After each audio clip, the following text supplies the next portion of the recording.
சுவாமி, இந்த சங்கமா வானொலி நித்திய வெளிச்ச நேரத்திலே ஒரு தேவ செய்தியை கொடுக்க என்னை அழைத்தீரே. அந்த கிருபைக்கா உமக்கு நன்றி ஆண்டவரே. சாமி, நீர் என்ன மரத்து நீர் பேச வேண்டுமாக ஜெபிக்கிறேன். இந்த செய்தி 110 நாடுகளை கேட்கும் பொழுது அவர்கள் ஆசீர்வாதத்தை பெற்றுக்கொள்ள நீ கிருபை செய்ய வேண்டுமாக எல்லாம் அல்ல இயேசு கிறிஸ்துவின் அதிகாரமுள்ள நாமத்தினாலே ஜெபிக்கிறேன் பரமபிதாவே. ஆமென், ஆமென். இன்றைய நாளிலே என்னுடைய தேவ செய்தியின் தலைப்பு, தேவன் எங்களோடு இருந்தால். தேவனை சொந்த இரட்சகராய் ஏற்றுக்கொண்ட பிள்ளைகளுக்குரிய செய்தி. தேவன் எங்களோடு இருந்தால். இதுக்கு எடுத்துக்கொண்ட வசனம் யாத்ராமம் 33:16. யாத்ராமம் 33:16. எனக்கும் உமது ஜனங்களுக்கும் உம்முடைய கண்களிலே கிருபை கிடைத்த என்பது எதனாலே அறியப்படும்? நீர் எங்களோடு வருவதனால் அல்லவா? இப்படியே பூமி மேலுள்ள ஜனங்கள் எல்லோரிலும் நானும் உம்முடைய ஜனங்களும் விசேஷித்தவர்கள் என்று விளங்கும் என்றார். இதை கேட்டுக்கொண்டிருக்கிற சகோதரியே, வாழ்க்கை என்பது ஒரு நீண்ட நெடுந்தூர பயணம். இந்த பயணத்தில் ஆரம்பத்தில் தாய் தகப்பன் அருகில் இருக்கிறார்கள், சகோதரர் கூட வருகிறார்கள், பாதி வழியில் சிலர் நண்பர்கள் வருகிறார்கள், மனைவி பிள்ளைகள் என்று குடும்பம் உருவாகிறது. இதிலே சிலர் பிரிந்து போகிறார்கள், சிலர் மறுத்து போகிறார்கள். ஆனால் கடைசி வரை வரக்கூடிய ஒரே ஒருவர், அவர்தான் நம்முடைய ஆண்டவராகிய கர்த்தர் மட்டுமே. மத்தேயு 28:30. இந்த வாழ்க்கை பயணத்தில் சிறப்பும் இனிமையும் விசேஷமும் கர்த்தர் நம்மோடு வருவதால் தான் இருக்கிறது. அவர்தான் இந்த பயணத்திலே நம்முடைய ஆவி ஆத்மா சரீரத்தின் தேவைகள் அனைத்தையும் தந்துடுகிறவர், கண்மணி போல பார்த்து கொள்கிறவர். தேவன் எங்களோடு இருந்தால், மோசே பக்தர் மனதுருகி கர்த்தரிடம் சொன்னார், தேவனே, நீர் எங்களோடு வருவதனால் நானும் உம்முடைய ஜனங்களும் விசேஷித்தவர்களாய் இருக்கிறோம். ஆம், தேவனுடைய பிள்ளைகளே, கர்த்தர் உங்களோடு வருவாரானால் ஒருபோதும் தனிமை உணர்வோ, அநாதையை போல் இருக்கிறேன் என்ற கண்ணீரோ, எல்லாராலையும் கைவிடப்பட்டிருக்கிறேன் என்ற துயர உணர்வு பாதிப்பதில்லை. தாழ்வு மனப்பான்மை உங்களோடு சேர்ந்து போக பண்ணுவதில்லை. ஆமென், ஆமென். கர்த்தர் என்னோடு வருகிறார் என்ற உணர்வு தைரியத்தையும் தன்னம்பிக்கையும் மகிழ்ச்சியையும் நமக்கு ஊட்டுகிறது.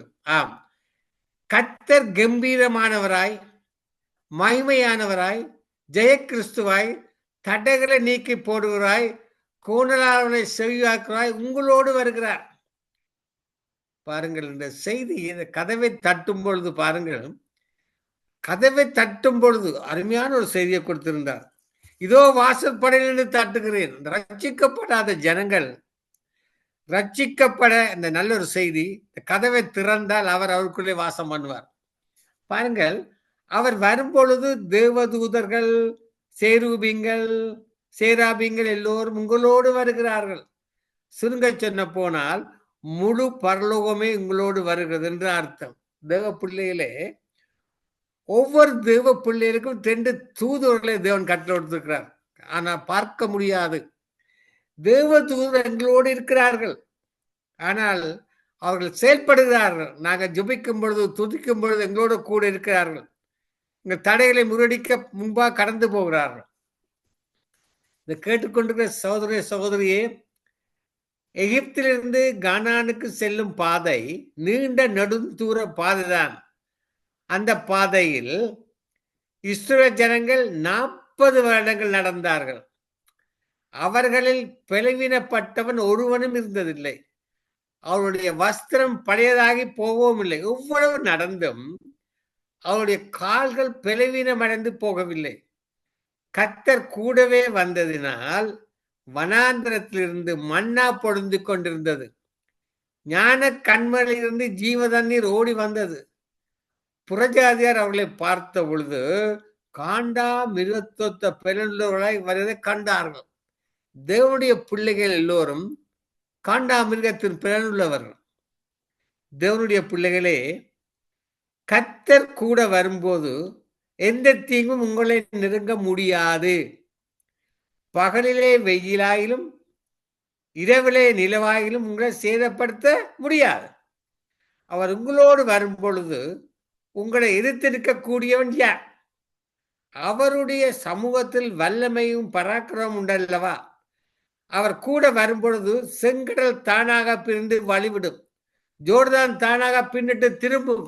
ஆமாண்டவரே, தேவனை நீங்கள் அதிகாலை வேலையில் அடிக்கடி சொல்லுவேன், அதிகாலை வேலையிலே எழும்பி ஜோம் பண்ணி துதித்து ஆராதித்து அபிஷேகத்தால் நிறைந்து ஆவியான அபிஷேகத்தை பெற்றுக்கொண்டு நீங்கள் கடந்து செல்லும் பொழுது உங்களுக்கு எந்த வித ஒரு தடையும் வராது. காரணம், தடைகளை முறியடிக்க முன்பாக கடந்து போகிறவர் உங்கள் முன்னே போகிறார்.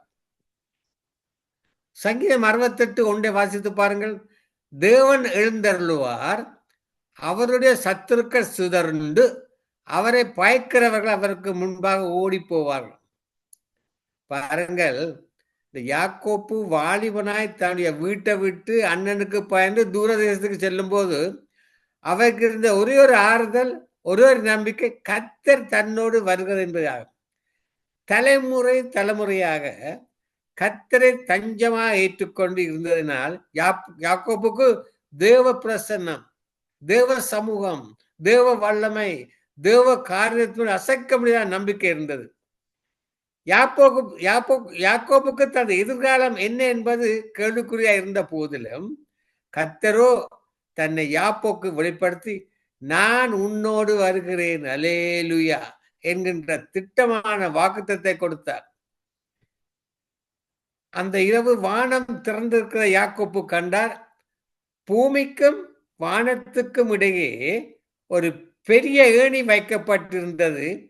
அந்த ஏணி உச்சியிலிருந்து ஆபிரகாமின் தேவன் யாக்கோப்போடு பேசி, நான் உன்னோடு இருந்து நீ போற இடத்துல எல்லாம் உன்னை காத்து இந்த தேசத்துக்கு உன்னை திருப்பி வரப்பேன் என்றார். பாருங்கள், இந்த ஏணியில சட்டங்கள் இருக்கல்லவா? சில ஆராய்ச்சியாளர்களோட கருத்து, ஏணி சட்டங்கள் ஒவ்வொரு வாக்குத்தத்த வார்த்தைகள். நீங்கள் ஒவ்வொரு வாக்குத்தத்த வார்த்தையை வாசிக்க வாசிக்க வாசிக்க வாசிக்க பரலோகம் செல்ல முடியும் என்று சில ஆராய்ச்சியாளர்கள் கருத்து தெரிவிக்கிறார்கள். இந்த கனிவு நிறைந்த வார்த்தைகள் யாக்கோபுடைய உள்ளத்தை உடைத்து உருக பண்ணியிருக்க கூடும். நீ என்னோடு வருவதுதான் அப்பா என்னுடைய மேன்மை என்று கதறி அழுது சொல்லி இருந்திருப்பார். தேவன் நம்முடைய பட்சத்தில் இருந்தால் நமக்கு விரோதமாய் இருப்பவன் யார்? ஆமேன், ஆமேன். இன்று அநேகருடைய பிரச்சனை என்ன? இந்த பூமிக்குரிய வழி பிரயாணத்தில் கர்த்தரை நம்பாமல் தங்களுடைய படிப்பையும் திறமையும் நம்பி செல்லுகிறார்கள். தனிமையாய் பயணத்தை மேற்கொள்கிறார்கள். இந்த தனிமை பயணம் ஆபத்தான பயணமாய் முடிந்துவிடும். பாருங்கள், யாத்ராம் 13:22 பகலிலே மேக ஸ்தம்பமும் இரவிலே அக்னி ஸ்தம்பமும் ஜனங்களிலிருந்து விலகி போகவில்லை. இஸ்ரவேல் ஜனங்கள் எகிப்தை விட்டு கடந்து சிவந்த சமுத்திரத்தின் மறுகரை அடைந்த உடனே மேகஸ்தம்பம் அவர்களுக்கு முன் செல்ல ஆரம்பித்தது. கர்த்தர் அவரோடு கூட நடக்கிறார் என்பதை ஜனங்கள் உணர்ந்தும்படியாக மேகஸ்தம்பம் மூலமாய் கர்த்தர் அவர்களுக்கு முன் சென்றார். மேகஸ்தம்பம் 3 காரியங்களை இஸ்ரவேலுக்கு கொண்டு வந்தது. நன்றாக கவனிங்கள். முதலாவது, மேகத்திலே தேவனுடைய மகிமையை அவர்கள் கண்டார்கள். இரண்டாவதாக, அந்த மேகஸ்தம்பம் இஸ்ரவேல் ஜனங்களை வழி நடத்தினது. மேகஸ்தம்பங்கள் எழும்பும்போது அவர்கள் புறப்பட்டார்கள். நின்று விட்ட போது அவர் கூடாரத்தை அடைத்து தங்கினார்கள். மூன்றாவதாக, மேகஸ்தம்பம் பகலின் கொடூரமான உஷ்ணத்தை தணித்து இதமான நிழலை அவர்களுக்கு கொடுத்தது. பழைய ஏற்பாட்டிலே இஸ்ரவேல் ஜனங்கள் மேகஸ்தம்பத்தை தரிசித்து வழிநடத்தினார்கள். ஆனால் இன்று நாமும் கர்த்தரை விசுவாசித்து நடக்கிறோம். அப்போஸ்தலன் பவுல் எழுதுகிறார், ஆகையால் மேகம் போன்ற இத்தனை திரளான சாட்சியை நம்மை சூழ்ந்து கொண்டிருக்க பாரமான யாவற்றை நம்மை சுற்றி நெருக்கி நிற்கின்ற பாவத்தை தள்ளிவிட்டு விசுவாசத்தை துவக்கிறவரும் முடிக்கிறவருமா இருக்கிற இயேசுவை நோக்கி நமக்கு நியமித்திருக்கிற ஓட்டத்தில் பொறுமையோடு ஓடக்கடவும். எபிரேயர் 12:1. மேகங்களை பார்க்கும்போது நான் கவனித்திருக்கிறேன், இந்த மயில்களுக்கு ஒரு தனி மகிழ்ச்சி உண்டாகும். கார்முகங்களை கண்டோடனே அது சந்தோஷத்தினால தொகையை விரித்து அருமையா நடனமாடும். மயில்கள் நடமாடுகிறதை பார்க்கும்போது அதை காண்கிற வான்கோள் பெரிய மகிழ்ச்சி. தங்களுடைய சிறிய சிறுகளை விரித்து அவர்கள் நடனமாட ஆரம்பித்து விடுவார். கண்டிருக்கிறேன். எங்களுடைய இங்கே கூட சில மயில்கள் இருக்கின்றன. நமக்கு கேட்டுக்கொண்ட பிள்ளைகளே, மேகஸ்தம்பங்கள் தேவனுடைய பிரசன்னத்தையும் தேவ சமூகத்தையும் வெளிப்படுத்தி கொண்டே இருக்கின்றன. கர்த்தருடைய சமூகம் நமக்கு முன் செல்லுகிறது என்கின்ற மகிழ்ச்சியை தருகிறது.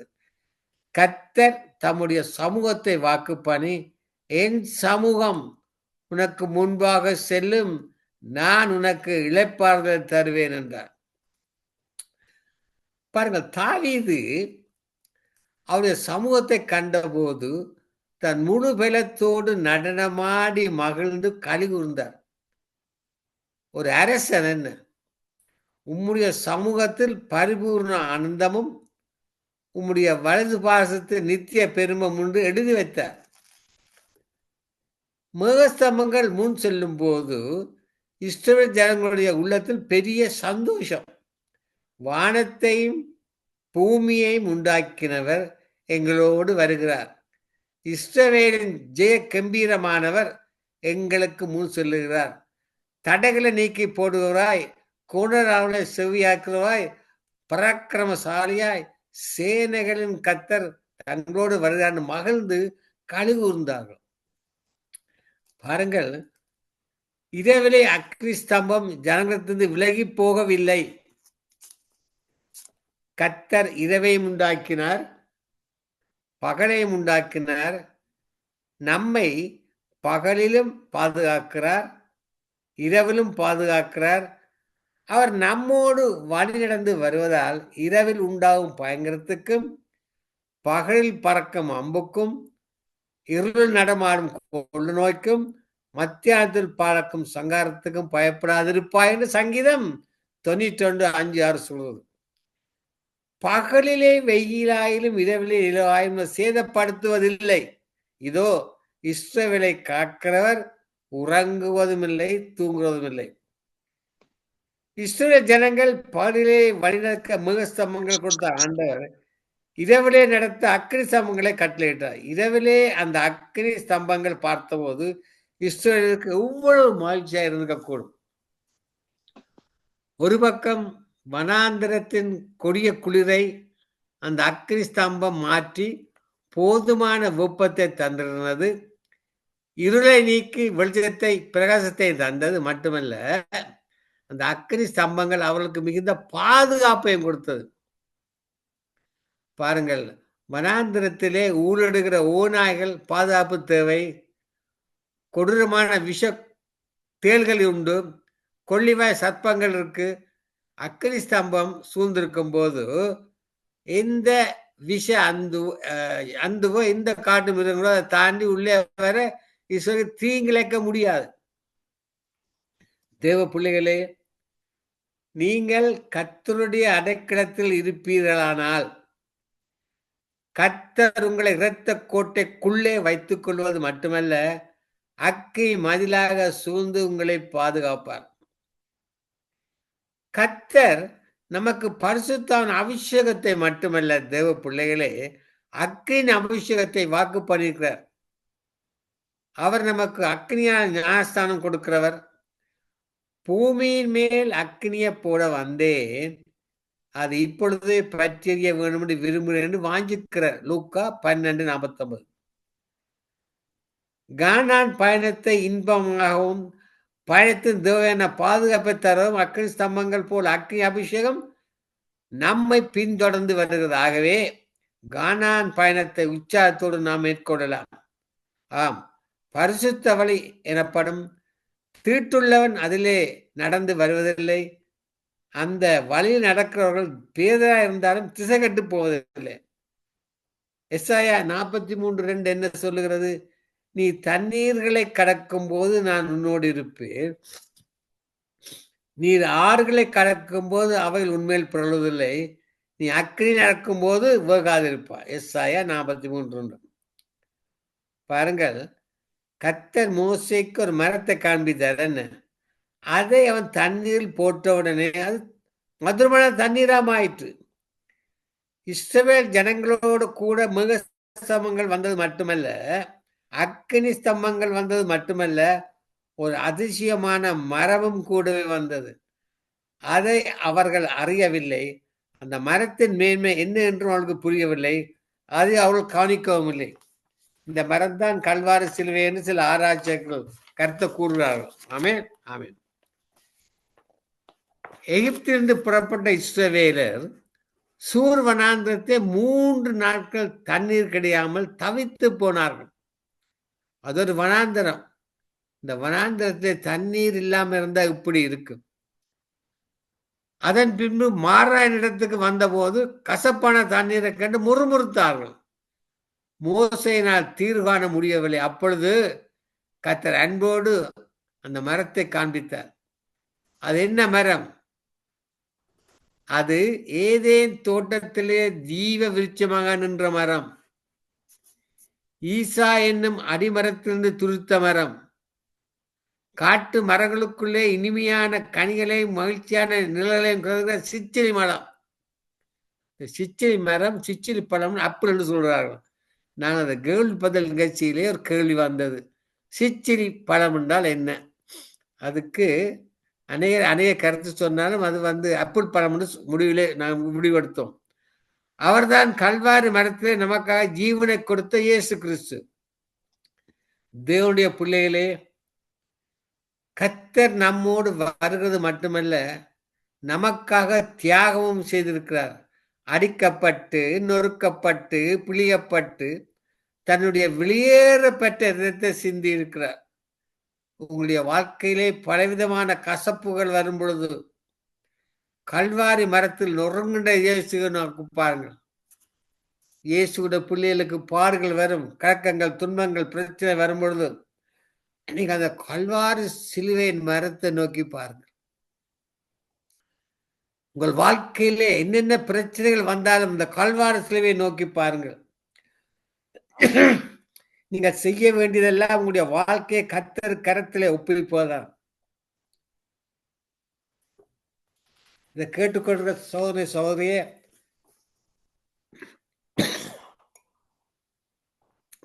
ஆண்டவரை சொந்த ரட்சகரா ஏற்றுக்கொள்ள ஜீவனரே, ஆண்டவரை சொந்த ரட்சகரா ஏற்றுக்கொண்டு அது வரைகளை எடுத்து கொள்ளப்பட நீங்கள் ரட்சிக்கப்பட வேண்டும். ரட்சிப்பு கர்த்தருடையது. பாருங்கள், இன்று எத்தனையோ மக்கள் உலகத்தை நாடி ஓடுகிறார்கள்.